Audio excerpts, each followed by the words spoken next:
Sir ఏపీలో రాజకీయాలు ఎలా ఉన్నాయి? నెక్స్ట్ ఏ పార్టీ గవర్నమెంట్ ఫామ్ చేస్తుంది? ఏపీలో రాజకీయాలు ఇప్పుడిప్పుడే రసవక్తం జరుగుతున్నాయి. జగన్మోహన్ రెడ్డి వచ్చేసి సిద్ధంతో రెడీ అవుతున్నాడు. ప్రతిపక్షాలు కూడా మేము దించడానికి రెడీ అని పొలిటికల్ హీట్ అయితే బాగా పెరిగిపోతుంది. సో ఈ పొలిటికల్ హీట్లో ఎవరు గెలుస్తారనేది మనం గెస్ చేయలేం. కానీ ఇప్పుడు ఇంకా ప్రతిపక్షాలకే కొంచెం హోప్ లేదు, అధికార పార్టీకి కొంచెం హోప్ ఉంది. సో మళ్ళీ అధికార పార్టీని మళ్ళీ అధికారంలోకి రావడానికి ఛాన్సెస్ 99% ఉన్నాయి. 110+ వస్తాయి. పొత్తులో టీడీపీ జనసేన 50 వస్తాయి. ఇప్పుడు పొత్తులో జనసేన టీడీపీ ఎన్ని స్థానాలు తీసుకుంటున్నాం అనేది జనసేనకు తెలియట్లేదు, టీడీపీ తెలియట్లేదు కదా. సిగరెట్ ఉంచున్నారన్నా కానీ ఇప్పుడు పొత్తులు అనేది బహిరంగ తెలియాలి కదా. తెలిస్తే అప్పుడు వాళ్ళ క్యాండిడేట్లు ఎవరు, ఇప్పుడు ఆ పొత్తులో భాగంగా ఉన్న వాళ్ళు టీడీపీ ఇన్ని రోజులు టీడీపీలో పనిచేసిన క్యాండిడేట్లు ఉన్నారు కదా, ఎమ్మెల్యే లిస్టులో ఉన్న వాళ్ళు కూడా ఇబ్బంది పడతారు కదా. రిజల్ట్ ఏముందండి, ఇప్పుడు పొత్తులో పెట్టుకోవచ్చు. ఇంకా మళ్ళీ బీజేపీని పొత్తులు రావాలని చంద్రబాబు నాయుడు గారు అడుగుతున్నారు. అది ఇంకా పొత్తులో క్లారిటీ లేదు. సో సింగిల్ పార్టీ 175 వైసీపీ మళ్ళీ నిలబడుతుంది కాబట్టి ఆ పార్టీకి అధికారంలోకి వచ్చే chances 90%. TDP Janasena government form చేయబోతున్నాము. అదేవిధంగా విద్యార్థుల వ్యతిరేకత ఎక్కువ ఉంది, ఐటీ ఇండస్ట్రీస్ కానీ నిరుద్యోగం పెరిగింది అంటున్నారు కదా, దాని మీద మీ అభిప్రాయం ఏంటి? 2014 నుంచి 2019 వరకు చంద్రబాబు నాయుడు అధికారంలో ఉన్నప్పుడు అప్పుడు నిరుద్యోగం లేదంటారా? ఇప్పుడు నిరుద్యోగం ఎట్లా పెరిగి ఉంటుంది? అది వీళ్ళు చెప్పడానికి సాఫ్ట్వేర్ కంపెనీ ఒకటే కదా నిరుద్యోగం అంటే.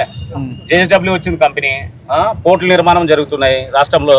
ఆ నిర్మాణాలు జరిగినప్పుడు ఇప్పుడిప్పుడే 2 yearsలో కరోనా పోయింది కదా, ఇప్పుడిప్పుడే డెవలప్మెంట్ జరుగుతుంది. సో కాబట్టి సాఫ్ట్వేర్ ఒకటే కాదు, అన్ని కంపెనీలు రావాలా, అన్ని కంపెనీలు ఉండాలి. అంటే జగన్ గారు ఎవ్రీ ఇయర్ జాబ్ క్యాలెండర్స్ ఇస్తామన్నారు, ఇంకా పిల్లలకు ఉద్యోగాలు. రాష్ట్రము విడిపోక ముందు నుంచి అప్పులు ఉన్నాయన్నమాట. అప్పటి నుంచి ఇప్పుడు ఇంకా ఎక్కువ అప్పులు అయిపోయాయి. జగన్మోహన్ రెడ్డి గారు ఏ అప్పులు చేయలేదంటారా? జగన్మోహన్ రెడ్డి అప్పులు చేసి ప్రజలకు మంచి చేస్తూ అప్పులు తీర్చే సత్తా కూడా అతనికి ఉంది. సో ఇప్పుడు 4-5 years కాబట్టి ఇంకా చేయాల్సినవి చాలా ఉన్నాయి, ఆల్రెడీ చేశాడు. ఈ సంక్షేమ పథకాలు మీకు అందినాయి అంటారా? సంక్షేమం మనం ఇక్కడే కదా బ్రో, మన తెలంగాణ కదా. అంటే మా వాళ్ళకి అందినాయి, ఇల్లులు లేని వారికి ఇల్లులు వచ్చాయంట. అంటే మీ ఫ్రెండ్స్ ద్వారా ఎన్న దాన్ని బట్టి జగన్ గెలుస్తారని మీరు చెబుతున్నారు. జగన్ వస్తే మాది రాయలసీమ, మాది కడప. మా సైడ్ కంపల్సరీగా జగన్ వస్తే జగనే కావాలి నాకు. పోయినసారి 151 వచ్చింది, ఈసారి ఇప్పుడే వచ్చింది. ఈసారి 175 అంటున్నారు, కానీ 175 కాదు 150 రావాలని అంటున్నారు. ఓకే, రీసెంట్గా మనం చూసుకుంటే జగన్మోహన్ రెడ్డికి 2 days బ్యాక్ ఒక సభలో కుర్చీ అది షర్టు మడత పెడతాను అంటున్నారు కదా, షర్టు మడత పెడతా అని చెప్పేసి అంటున్నారు అనమాట. దాని మీద అసలు మీ ఒపీనియన్, అసలు ఒక సీఎంగా ఉండి అలా మాట్లాడతారు అట్లంటే? ఇప్పుడు మన ఈ సభలో కుర్చీనే మడత పెట్టారు కదా, కుర్చీ కాదు.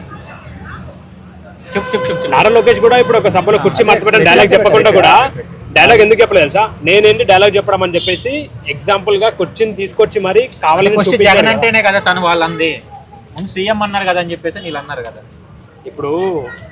ఇప్పుడు అట్లా ఎందుకు అన్నాడు? ఇప్పుడు వాళ్ళు ఏదంటే అది అంటారప్పా.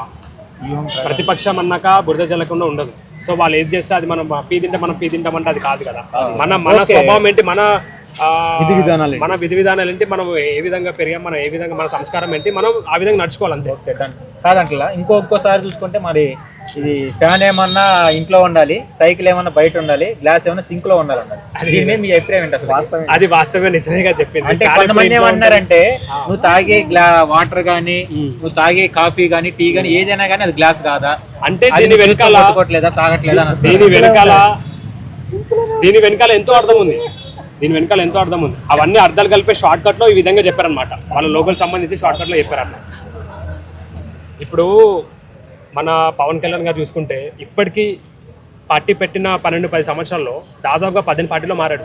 సిపిఐ, సిపిఎం, బీజేపీ, ఇటు టీడీపీ, రకరకాల పార్టీలో జాయిన్ అవుతూ వస్తున్నాడు. ఇప్పుడు మొన్న కూడా ఇక్కడ ఎన్నో పొత్తులు పెట్టుకున్నాడు. ఇప్పుడు మన తెలంగాణలో కూడా బీజేపీతో కలిశాడు, మళ్ళీ ఇప్పుడు టీడీపీతో ఎవరొకరితో కలుస్తూ నాలెడ్జ్ సంపాదించుకుంటూ రాజకీయ పరంగా సపోర్ట్ తీసుకుంటూ. అట్లాగే డబ్బులు లేవు ఆయన దగ్గర, సినిమా పరంగా వచ్చిన డబ్బులు అది ఖర్చు పెట్టడం చాలా కష్టం, కొన్ని లక్షల కోట్లు ఖర్చు పెట్టాలన్నమాట. సో ఆ విధంగా సపోర్ట్ తీసుకుంటూ నేర్చుకుంటూ అట్లా ముందుకు వెళ్తున్న పరిస్థితి. సో ఆ సినిమా మరి బ్లాక్ బస్టర్ కొడుతుందంటారా? ఏది ఓజీ వ్యూహం అంటే బ్లాక్ బస్టర్ అంటే ఇంకా ఆంధ్రాలో రాయలసీమ బ్లాక్ బస్టరే. ఇటు మన కోస్తా సైడ్ ఇటు వాళ్ళు ఏమంటారో తెలియదు కానీ టీడీపీ పనులు అదైతే బాగానే తీశారు. అంటే ఇప్పుడు వైసీపీకి ఫేవర్ గా ఉందంటారు చాలా మంది. అవును, వైసీపీ ఫేవర్ కదా. వైసీపీ ఫేవర్ గానే మన ఎవరు ఆర్జీవి పర్మిషన్ తీసుకొని వెళ్ళి మాట్లాడి సీక్రెట్గా కలిసి మాట్లాడి వాళ్ళు ఇంత కొంత డబ్బులు ఇచ్చింటాడు ఆ విధంగా అన్ని పరంగా కోణాలు తీసుకుని ఇట్లా చేస్తున్నాను ముందే రైట్స్ తీసుకొని అట్లా రిలీజ్ చేయడం జరిగింది. అది చంద్రబాబు నాయుడు కూడా తెలుసు. అంటే ఇప్పుడు ఆ ఇంగ్లీష్ మీడియం స్కూళ్ళపై కొన్ని పెట్టారు కదా, మీకు ఎలా అనిపించింది అప్పుడు? అంటే నిజంగానే బయటకైనా కోర్టులో కేసు పెట్టడం జరిగింది ఇంగ్లీష్ మీడియం స్కూల్స్ పెట్టొద్దని. ఇప్పుడు ఎన్ని సంవత్సరాలుగా రాష్ట్రం విడిపోక ముందు నుంచి ఒక 30 years చూసుకుంటే పరిపాలనలో ఎంతోమంది పరిపాలించారు. వైఎస్ రాజశేఖర రెడ్డి మన అక్కడ నుంచి చూసుకుంటే ఇంతవరకు గవర్నమెంట్ స్కూళ్ళల్లో ఏ ఒక వ్యక్తి ఏ ఒక చిన్న పిల్లల నుంచి అసలు ఇంగ్లీష్ మాట్లాడే పరిస్థితి ఎక్కడ లేదు. ఇప్పుడు ఈయన వచ్చిన 4 సంవత్సరాల్లో ఇంత ఇంగ్లీష్ మాట్లాడుతున్నారు అంటే కేవలం అది ఓన్లీ జగన్ ప్రభుత్వం వల్లనే సాధ్యం. వేరే ఇప్పుడు ఇంత 14 years నుంచి ఎక్స్పీరియన్స్ ఉంది మన చంద్రబాబు నాయుడుకి. ఏదైనా అభివృద్ధి చేశారా? ఓన్లీ హైదరాబాద్లోనే చేయడం జరిగింది అప్పట్లో. ఇప్పుడు వచ్చిన తర్వాత ఈ రాష్ట్రం విడిపోయినప్పుడు సీఎంగా ఉన్నాడు కదా, మళ్ళీ అప్పుడు స్పెషల్ స్టేటస్ లేదు, రాజధాని లేదు, పోలవరం లేదు, ఎన్నో స్కీమ్లు పెట్టేటప్పుడు అది కూడా అందనట్టుగా ఉన్నాయి. చాలా మంది ఇబ్బందులు పడుతున్న పరిస్థితి. కానీ ఈ జగన్ 4 సంవత్సరాలు టైం ఇస్తేనే ఇంత చేశాడంటే ఇంకా ముందు ఒకవేళ గెలిపిస్తే ఇంకెంత చేస్తాడు? అంటే సినిమాలో చూపించిన అన్ని వాస్తవాలు